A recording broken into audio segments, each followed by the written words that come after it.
چور سعادت حسن منٹو۔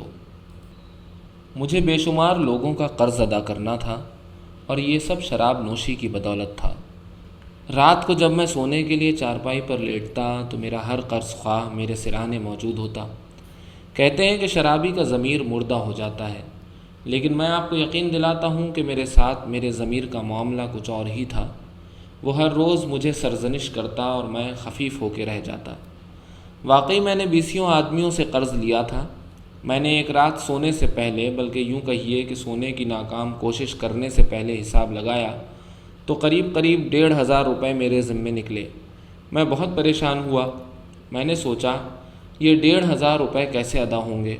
20-25 روزانہ کی آمدن ہے، لیکن وہ میری شراب کے لیے بمشکل کافی ہوتے ہیں۔ آپ یوں سمجھیے کہ ہر روز کی ایک بوتل 3rd کلاس رم کی دام ملاحظہ ہوں 16 روپے۔ 16 روپے تو ایک طرف رہے، ان کے حاصل کرنے میں کم از کم 3 روپے ٹانگے پر صرف ہو جاتے تھے۔ کام ہوتا نہیں تھا، بس پیشگی پر گزارا تھا۔ لیکن جب پیشگی دینے والے تنگ آ گئے تو انہوں نے میری شکل دیکھتے ہی کوئی نہ کوئی بہانہ تراش لیا، یا اس سے پیشتر کہ میں ان سے ملوں کہیں غائب ہو گئے۔ آخر کب تک وہ مجھے پیشگی دیتے رہتے؟ لیکن میں مایوس نہ ہوتا اور خدا پر بھروسہ رکھ کر کسی نہ کسی ہیلے سے 10-15 روپے ادھار لینے میں کامیاب ہو جاتا۔ مگر یہ سلسلہ کب تک جاری رہ سکتا تھا؟ لوگ میری عزت کرتے تھے، مگر اب وہ میری شکل دیکھتے ہی بھاگ جاتے تھے۔ سب کو افسوس تھا کہ اتنا اچھا میکینک تباہ ہو رہا ہے۔ اس میں کوئی شک نہیں کہ میں بہت اچھا میکینک تھا۔ مجھے کوئی بگڑی مشین دے دی جاتی تو میں اس کو سرسری طور پر دیکھنے کے بعد یوں چٹکیوں میں ٹھیک کر دیتا۔ لیکن جہاں تک میں سمجھتا ہوں میری یہ ذہانت صرف شراب ملنے کی امید پر قائم تھی، اس لیے کہ میں پہلے طے کر لیا کرتا تھا کہ اگر کام ٹھیک ہو گیا تو وہ مجھے اتنے روپے ادا کریں گے جن سے میرے 2 روز کی شراب چل سکے۔ وہ لوگ خوش تھے، مجھے وہ 3 روز کی شراب کے دام ادا کر دیتے، اس لیے کہ جو کام میں کر دیتا وہ کسی اور سے نہیں ہو سکتا تھا۔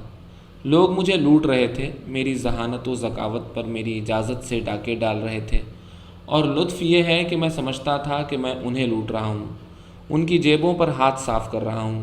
اصل میں مجھے اپنی صلاحیتوں کی کوئی قدر نہ تھی۔ میں سمجھتا تھا کہ میکینزم بالکل ایسی ہے جیسے کھانا کھانا یا شراب پینا۔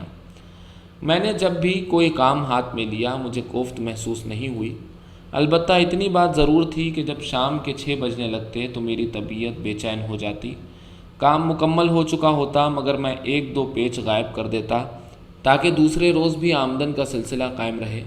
یہ شراب حرام زادی کتنی بری چیز ہے کہ آدمی کو بے ایمان بھی بنا دیتی ہے۔ میں قریب ہر روز کام کرتا تھا۔ میری مانگ بہت زیادہ تھی، اس لیے کہ مجھ ایسا کاریگر ملک بھر میں نایاب تھا۔ تار باجا اور راگ بوجھا والا حساب تھا۔ میں مشین دیکھتے ہی سمجھ جاتا تھا کہ اس میں کیا قصور ہے۔ میں آپ سے سچ عرض کرتا ہوں، مشینری کتنی ہی بگڑی ہوئی کیوں نہ ہو، اس کو ٹھیک کرنے میں زیادہ سے زیادہ 1 ہفتہ لگنا چاہیے۔ لیکن اگر اس میں نئے پرزوں کی ضرورت ہو اور آسانی سے دستیاب نہ ہو رہے ہوں تو اس کے متعلق کچھ نہیں کہا جا سکتا۔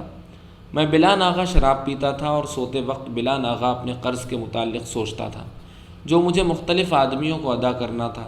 یہ ایک بہت بڑا عذاب تھا۔ پینے کے باوجود اضطراب کے باعث مجھے نیند نہ آتی۔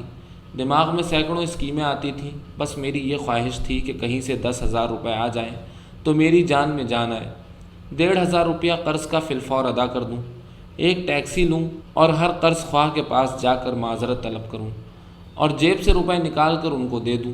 جو روپے باقی بچیں ان سے ایک سیکنڈ ہینڈ موٹر خرید لوں اور شراب پینا چھوڑ دوں۔ پھر یہ خیال آتا کہ نہیں، 10,000 سے کام نہیں چلے گا، کم از کم 50,000 ہونے چاہیے۔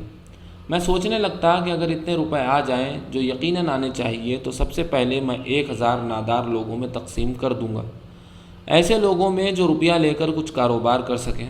باقی رہے 49,000۔ اس رقم میں سے میں نے 10,000 اپنی بیوی کو دینے کا ارادہ کیا تھا۔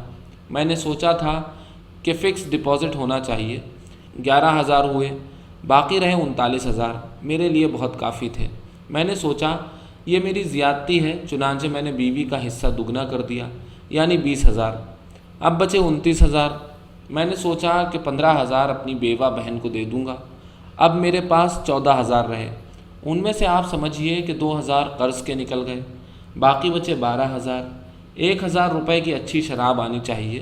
لیکن میں نے فوراً تھو کر دیا اور یہ سوچا کہ پہاڑ پر چلا جاؤں گا اور کم از کم 6 مہینے رہوں گا تاکہ صحت درست ہو جائے، شراب کے بجائے دودھ پیا کروں گا۔ بس ایسے ہی خیالات میں دن رات گزر رہے تھے۔ 50,000 کہاں سے آئیں گے یہ مجھے معلوم نہیں تھا۔ ویسے 2-3 اسکیمیں ذہن میں تھیں، شمع دہلی کے مہم میں حل کروں اور پہلا انعام حاصل کر لوں، ڈربی کی لاٹری کا ٹکٹ خرید لوں، چوری کروں اور بڑی صفائی سے۔ میں فیصلہ نہ کر سکا کہ مجھے کون سا قدم اٹھانا چاہیے۔ بہرحال یہ طے تھا کہ مجھے 50,000 روپے حاصل کرنا ہے، یوں ملیں یا وہ ملیں۔ اسکیمیں سوچ سوچ کر میرا دماغ چکرا گیا۔ رات کو نیند نہیں آتی تھی، جو بہت بڑا عذاب تھا۔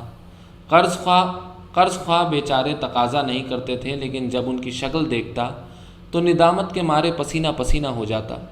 بعض اوقات تو میرا سانس رکنے لگتا اور میرا جی چاہتا کہ خودکشی کر لوں اور اس عذاب سے نجات پاؤں۔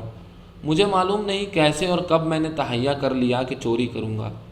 مجھے یہ معلوم نہیں کہ مجھے کیسے معلوم ہوا کہ محلے میں ایک بیوہ عورت رہتی ہے جس کے پاس بے اندازہ دولت ہے، اکیلی رہتی ہے۔ میں وہاں رات کے 2 بجے پہنچا۔ یہ مجھے پہلے ہی معلوم ہو چکا تھا، وہ دوسری منزل پر رہتی ہے۔ نیچے پٹھان کا پہرا تھا۔ میں نے سوچا کوئی اور ترکیب سوچنی چاہیے اوپر جانے کے لیے۔ میں ابھی سوچ ہی رہا تھا کہ میں نے خود کو اس پارسی لیڈی کے فلیٹ کے اندر پایا۔ میرا خیال ہے کہ میں پائپ کے ذریعے اوپر چڑھ گیا تھا۔ ٹارچ میرے پاس تھی، اس کی روشنی میں نے ادھر ادھر دیکھا۔ ایک بہت بڑا سیف تھا۔ میں نے اپنی زندگی میں کبھی سیف کھولا تھا نہ بند کیا تھا، لیکن اس وقت جانے مجھے کہاں سے ہدایت ملی کہ میں نے ایک معمولی تار سے اسے کھول ڈالا۔ اندر زیور ہی زیور تھے، بہت بیش قیمت۔ میں نے سب سمیٹے اور مکے مدینے والے زرد رومال میں باندھ لیے۔ 50-60 ہزار روپے کا مال ہوگا۔ میں نے کہا ٹھیک ہے، اتنا ہی چاہیے تھا کہ اچانک دوسرے کمرے سے ایک بڑھیا پارسی عورت نمودار ہوئی۔ اس کا چہرہ جھریوں سے بھرا ہوا تھا۔ مجھے دیکھ کر پوپلی سی مسکراہٹ اس کے ہونٹوں پر نمودار ہوئی۔ میں بہت حیران ہوا کہ یہ ماجرا کیا ہے۔ میں نے اپنی جیب سے بھرا ہوا پستول نکال کر تان لیا۔ اس کی پوپلی مسکراہٹ اس کے ہونٹوں پر اور زیادہ پھیل گئی۔ اس نے مجھے بڑے پیار سے پوچھا، آپ یہاں کیسے آئے؟ میں نے سیدھا سا جواب دیا، چوری کرنے۔ اوہ، بڑھیا کے چہرے کی جھریاں مسکرانے لگیں۔ تو بیٹھو، میرے گھر میں تو نقدی کی صورت میں صرف 1.5 روپیہ ہے۔ تم نے زیور چرایا ہے، لیکن مجھے افسوس ہے کہ تم پکڑے جاؤ گے، کیونکہ ان زیوروں کو صرف کوئی بڑا جوہری ہی لے سکتا ہے اور ہر بڑا جوہری انہیں پہچانتا ہے۔ یہ کہہ کر وہ کرسی پر بیٹھ گئی۔ میں بہت پریشان تھا کہ یا الہی یہ سلسلہ کیا ہے۔ میں نے چوری کی ہے اور بڑی بھی مسکرا کر مجھ سے باتیں کر رہی ہیں، کیوں؟ لیکن فوراً اس کیوں کا مطلب سمجھ میں آ گیا جب ماتا جی نے آگے بڑھ کر میرے پستول کی پرواہ نہ کرتے ہوئے میرے ہونٹوں کا بوسہ لے لیا اور اپنی باہیں میرے گردن میں ڈال دیں۔ اس وقت خدا کی قسم میرا جی چاہا کہ گٹھری ایک طرف پھینکوں اور وہاں سے بھاگ جاؤں، مگر وہ تسماپا عورت نکلی۔ اس کی گرفت اتنی مضبوط تھی کہ میں مطلقاً ہل جل نہ سکا۔ اصل میں میرے ہر رگ و ریشے میں ایک عجیب و غریب قسم کا خوف سرایت کر گیا تھا۔ میں اسے ڈائن سمجھنے لگا تھا جو میرا کلیجہ نکال کر کھانا چاہتی تھی۔ میری زندگی میں کسی عورت کا دخل نہیں تھا۔ میں غیر شادی شدہ تھا۔ میں نے اپنی زندگی کے 30 برسوں میں کسی عورت کی طرف آنکھ اٹھا کر بھی نہیں دیکھا تھا، مگر پہلی رات جب کہ میں چوری کرنے کے لیے نکلا تو مجھے یہ پھپا کٹنی مل گئی جس نے مجھ سے عشق کرنا شروع کر دیا۔ آپ کی جان کی قسم میرے ہوش و حواس غائب ہو گئے۔ وہ بہت ہی کریہ المنظر تھی۔ میں نے اس سے ہاتھ جوڑ کر کہا، ماتا جی مجھے بخشو، یہ پڑے ہیں آپ کے زیور، مجھے اجازت دیجیے۔ اس نے تحکمانہ لہجے میں کہا، تم نہیں جا سکتے، تمہارا پستول میرے پاس ہے، اگر تم نے ذرا سی بھی جنبش کی تو فائر کر دوں گی یا ٹیلی فون کر کے پولیس کو اطلاع دے دوں گی کہ وہ آ کر تمہیں گرفتار کر لے، لیکن جانے من میں ایسا نہیں کروں گی، مجھے تم سے محبت ہو گئی ہے، میں ابھی تک کنواری رہی ہوں، اب تم یہاں سے نہیں جا سکتے۔ یہ سن کر قریب تھا کہ میں بے ہوش ہو جاؤں کہ ٹن ٹن شروع ہوئی۔ دور کوئی کلاک صبح کے 5 بجنے کی اطلاع دے رہا تھا۔ میں نے بڑی بی کی ٹھوڑی پکڑی اور اس کے مرجھائے ہوئے ہونٹوں کا بوسہ لے کر جھوٹ بولتے ہوئے کہا، میں نے اپنی زندگی میں سینکڑوں عورتیں دیکھی ہیں، لیکن خدائے واحد شاہد ہے کہ تم ایسی عورت سے میرا واسطہ کبھی نہیں پڑا۔ تم کسی بھی مرد کے لیے نعمت غیر مترقبہ ہو۔ مجھے افسوس ہے کہ میں نے اپنی زندگی کی پہلی چوری تمہارے مکان سے شروع کی۔ یہ زیور پڑے ہیں، میں کل آؤں گا بشرطے کہ تم وعدہ کرو کہ مکان میں اور کوئی نہیں ہوگا۔